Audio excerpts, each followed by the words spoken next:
نحمده ونصلي على رسوله الكريم اما بعد فقد قال الله تبارك وتعالى كما ورد في سورة الانفال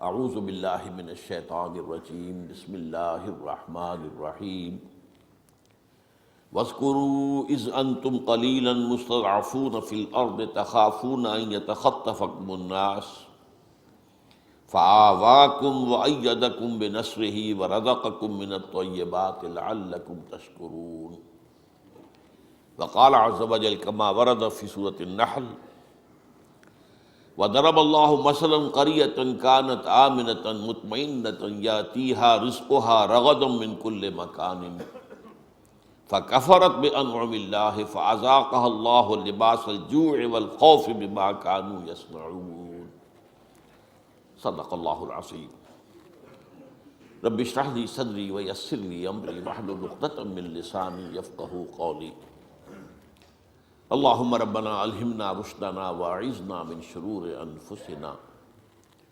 اللہم ارنا الحق حقا وارزقنا اتباعہ وارنا الباطل باطلا وارزقنا اجتنابہ آمین یا رب العالمین۔ جو مضامین زیر بحث آ چکے ہیں، ایک تو اس کائنات کی تخلیق میں جو تدریج ہے اس کے بارے میں سب سے پہلے گفتگو ہم نے کی، پھر یہ کہ حضرت آدم علیہ السلام سے نوع انسانی کا جو سفر شروع ہوا اس کے ساتھ ہی نبوت و رسالت کا سفر شروع ہوا، اس میں بھی نبوت و رسالت کو اپنے نقطۂ عروج اور تکمیل تک پہنچنے میں یعنی حضور صلی اللہ علیہ وسلم تک کم سے کم 6-7 ہزار سال لگے۔ اس کا جو اشارہ ہے جو میں نے کئی مرتبہ عرض کیا ہے سورہ مدثر میں، کلا والقمر واللیل اذ ادبر والصبح اذا اسفر انہا لإحدی الکبر نذیرا للبشر۔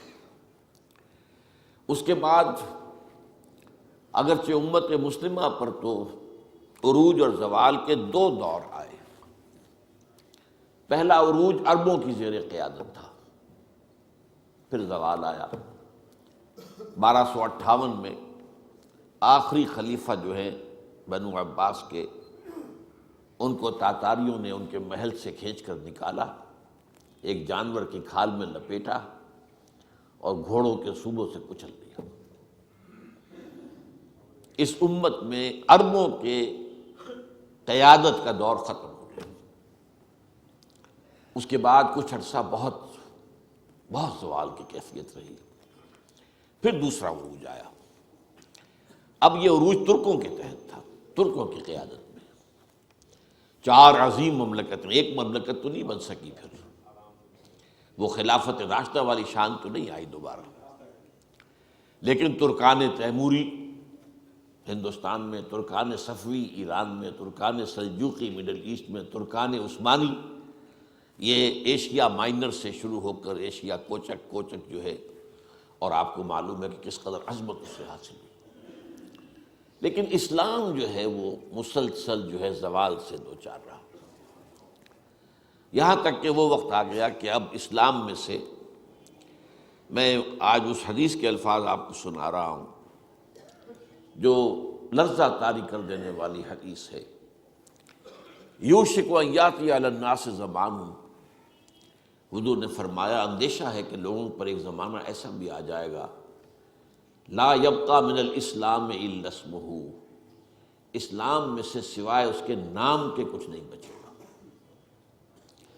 ولا یبقى من القرآن الا رسمہ، قرآن میں سے بھی بس اس کی تحریر بچ جائے گی، رسم الخط بچے گا اور کچھ نہیں۔ قرآن کا نظام دنیا میں کہیں نظر نہیں آئے گا، اسلام کا نظام دنیا میں کہیں نظر نہیں آئے گا۔ تیسری بات، مساجدہم عامرۃ وہی خراب من الہدی، ان کی مسجدیں آباد تو بہت ہوں گی لیکن ہدایت سے خالی ہوں گی، معاذ اللہ ثم معاذ اللہ ثم معاذ اللہ۔ اور چوتھی چیز سخت ترین ہے، وعلماؤہم تحت من تحت عدیم السماء، ان کے علماء جو ہوں گے وہ آسمان کی چھت کے نیچے کی بدترین مخلوق ہوں گے. من عندہم تخرج الفتنۃ وفیہم تعود، انہی میں سے فتنے برآمد ہوں گے اور انہی میں گھس جائیں گے. یعنی فتنہ انگیزی اور فتنہ پروری کے سوا ان کے پاس کچھ نہیں رہے. بہرحال اب ظاہر بات ہے کہ پورے لفظ بلفظ اگر ہم نہ بھی کہیں تو ان کیفیات کا ایک عکس تو ہمارے یہاں موجود ہے. اب اس حوالے سے میں نے عرض کیا تھا کہ یہاں سے دوبارہ اسلام کا عروج ہونا ہے. مسلمانوں کا تیسرا عروج آئے گا، 2 عروج پہلے آ چکے ہیں. اسلام کی نشت ثانیہ ہوگی، لیکن اس میں بھی تدریج ہوگی، جس کا ذکر سورہ انشقاق کی ان آیات میں ہے جن کا ذکر ہو چکا ہے 2 مرتبہ. فلا اقسم بالشفق، اب اسلام میں سے بس شفق کے مانند دنیا میں رہ گیا ہے اسلام کا نام اور قرآن کے رسم الخط. جیسے سورج غروب ہو جائے تو ایک سرخی سی رہ جاتی ہے اس کے افق پر. واللیل وما وسق، اور جو رات 300 برس کی بہت تاریک گزری ہے نوع انسانی پر، میں تفصیل بیان کر چکا ہوں پچھلی مرتبہ. اس میں جو کچھ اس رات کو سمیٹ لیا اپنے اندر شر، اس شر کے 2 پہلو، پورے عالم اسلام پر یورپی طاقتوں کی حکومتیں، یہاں انگریز، وہاں فرانسیسی، یہاں ولندیزی، وہاں ڈچ، وہاں اطالوی، وہاں سپینیئرز. ایک رات تو عالم اسلام پر اس اعتبار سے تھی. اور ایک رات یہ کہ دجالیت کی 3 تہیں چڑھ گئی نوع انسانی پر. سیاست میں سیکولرزم، عوامی حاکمیت جو شرک ہے، حکم تو اللہ کے لیے ہے، اور وطنی قومیت، زمین کی بنا پر تقسیم، وطن کی بنیاد. معاشی میدان میں سود، جوا، فحاشی اور منشیات ان کے ذریعے سے کمائی. اور سود اور جوا جو ہے وہ تو گویا کہ پورے اس معاشی نظام کے اندر تانے بانے کی طرح. سماجی سطح پر شرم، حیا، عصمت و عفت کی اقدار ختم، اگرچہ اس معاملے میں ابھی عالم اسلام پر دجالیت کو اس اعتبار سے کوئی غلبہ پورا حاصل نہیں ہوا ہے، اس کے لیے جد و جہد بہت تیزی سے ہو رہی ہے. لیکن یہ ہے کہ یہ رات ختم ہونی ہے. اس کے بعد فرمایا والقمر اذا اتسق، اور چاند جب کہ وہ رفتہ رفتہ پورا ہو جاتا ہے. اب جو آئے گا اسلام ظاہر بات ہے کہ وہ حضور کی بعثت جو تھی وہ تو خورشید کے مانند تھی، اب جو آئے گا وہ چاند کے مانند ہوگا. لیکن یہ چاند بھی رفتہ رفتہ رفتہ رفتہ والقمر اذا اتسق پورا ہوگا. اور اس کو فرما دیا آگے واضح طور پر لترکبن طبقا عن طبق، درجہ بدرجہ ہی اٹھو گے، ایک دم نہیں. وہ کام نہیں ہو سکتا کہ حضور نے 23 برس میں عظیم انقلاب برپا کر دیا، یہ حضور کا خاصہ تھا. یہ بات تو اب دوبارہ نہیں آ سکتی، لیکن ہونا ہے، لیکن درجہ بدرجہ کئی نسلوں میں ہو جائے گا. پھر پچھلی مرتبہ میں نے واضح کیا کہ اس وقت جو سول سپریم پاور آن ارتھ ہے اور اس کو جو کنٹرول کر رہے ہیں زائنسٹ، یہودی بھی اور عیسائی بھی، ان کے نقشے کیا ہیں، وہ چاہتے کیا ہیں، میں ان کو دہراؤں گا نہیں اس وقت. اور خاص طور پر افغانستان اور پاکستان کے بارے میں ان کی کیا پلاننگز ہیں، یہ تفصیل سے میں بیان کر چکا ہوں. آخری بات میری کیا تھی کہ یہ تو ان کے عزائم ہیں، یہ ان کے نقشے، ہوگا کیا یہ اللہ کے علم ہے. آج کا میرا موضوع یہ ہے، خاص طور پر پاکستان کے حوالے سے.